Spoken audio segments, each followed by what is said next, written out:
Bizarre Brain Comics.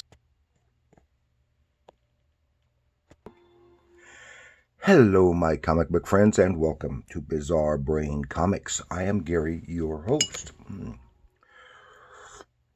And this is where I like to take a look at some older comics, talk a little bit about the characters and creators, and examine the stories and the art. And we're going to take a look at this one here, The New Adventures of Superboy, number 34. But before we get into that, a word from our sponsor, which is me.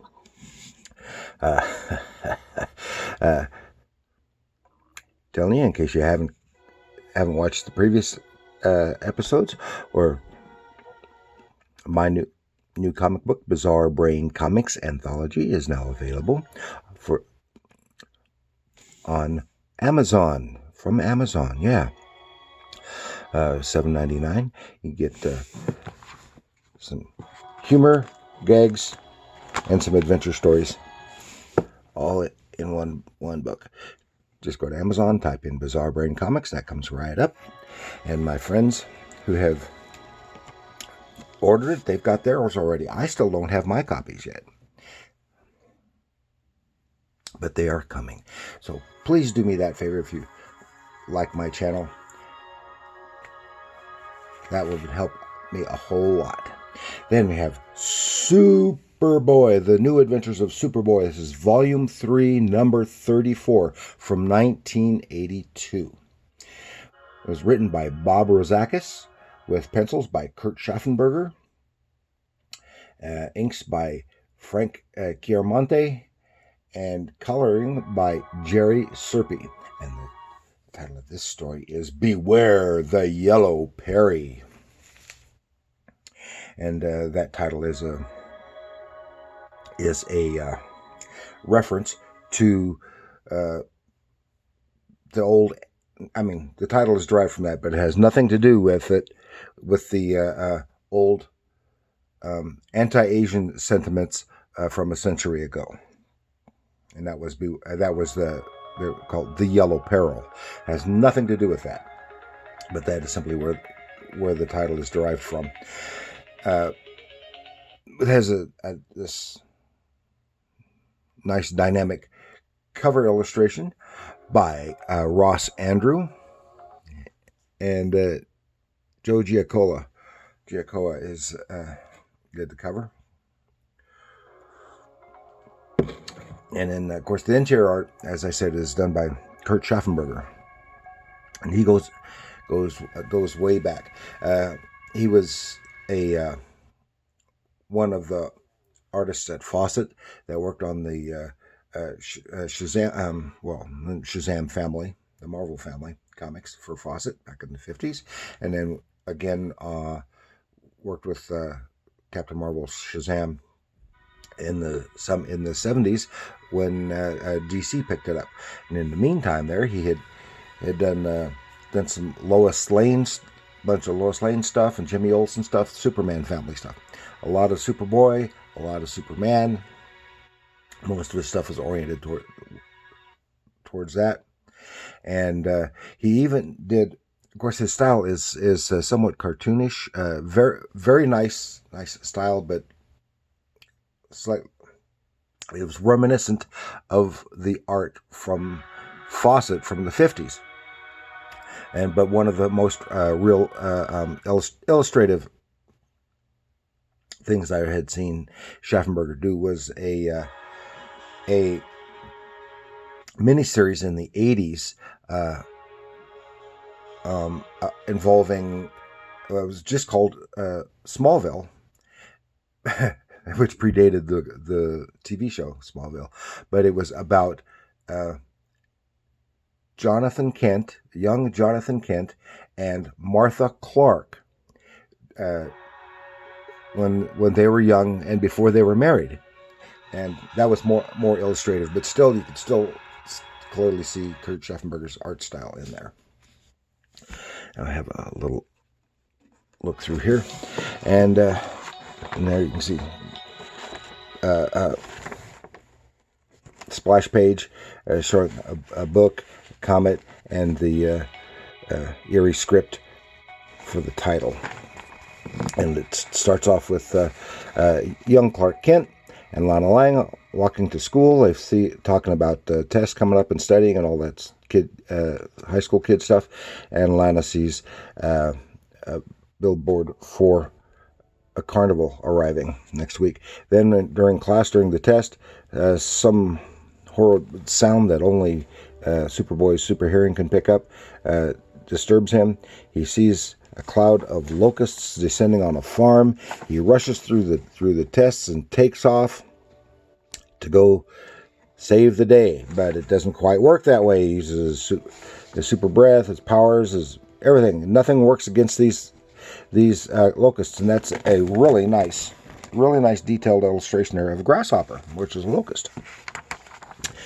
And he's trying physically, but then suddenly he's whipped up in a tornado, and what the heck is going on? Because it must be magical. He scoops up the entire farm, which is pretty silly there in that respect, to save it. And pretty soon this figure, who we later know as the Yellow Peri, is there, and she is concocting some kind of spell to dispel this swarm of locusts.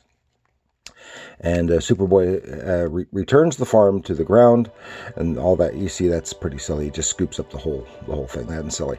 Then we get a flashback to the origin of this young lady who is Yellow Peri. She was a young girl interested in magic, ran away from home, got on to the carnival to be a stage magician, the costume and everything they got her, and she became the Yellow Peri. And of course, the term Peri is derived from a Persian word, which is some kind of like a fairy type being.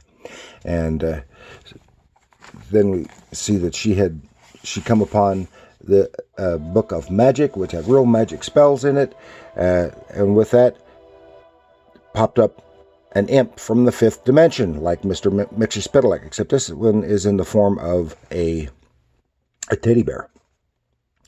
And he was supposed to be helping and guiding her in her stuff. So here the carnival has arrived in Smallville, being set, and that's the carnival that she works at.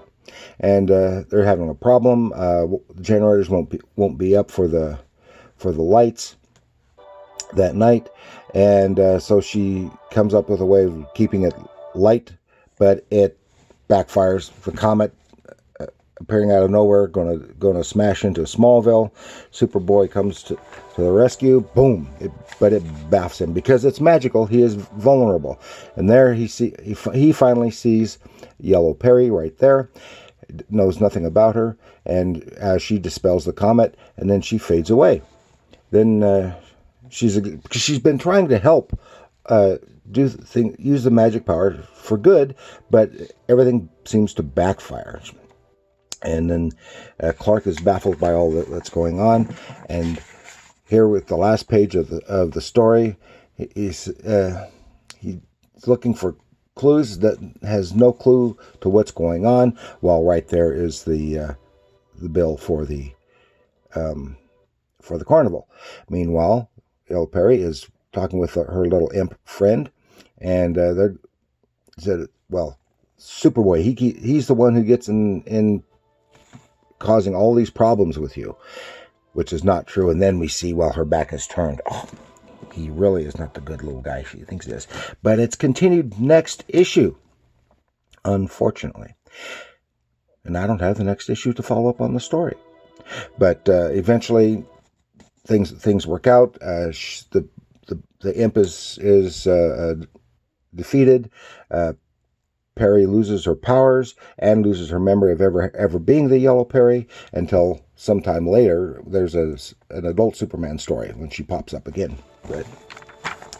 And then this book has a Dilates for Hero backup story. Here I like this because it's ad here for Sergeant Rock, but it's not for the comic. It's for a Sergeant Rock action figure. I remember seeing those. I never got any of them. And it has and of course, Dilates for Hero, it is a continuing storyline, so I'm not going to touch that, but it's some nice artwork in it. So that's what I got this time for Superboy, with some nice Kurt Schaffenberger art, has nice clean lines, very consistent figures, resemblance, and anatomy, and all that stuff, the backgrounds, some lovely artwork, and the inker did a wonderful job with some beautifully clean lines, really helped while keeping Schaffenberger's own style. And so that's what I've got this time for Superboy, the new adventures of Superboy. And thank you for joining me. Please like, share, subscribe, and do leave a comment. What do you think of Superboy and the Yellow Peri? So it's a fun little read. Never a big fan of the concept of Superboy being Superman as a boy, but I still enjoyed reading the stories. So do leave a comment, and remember, comics are art.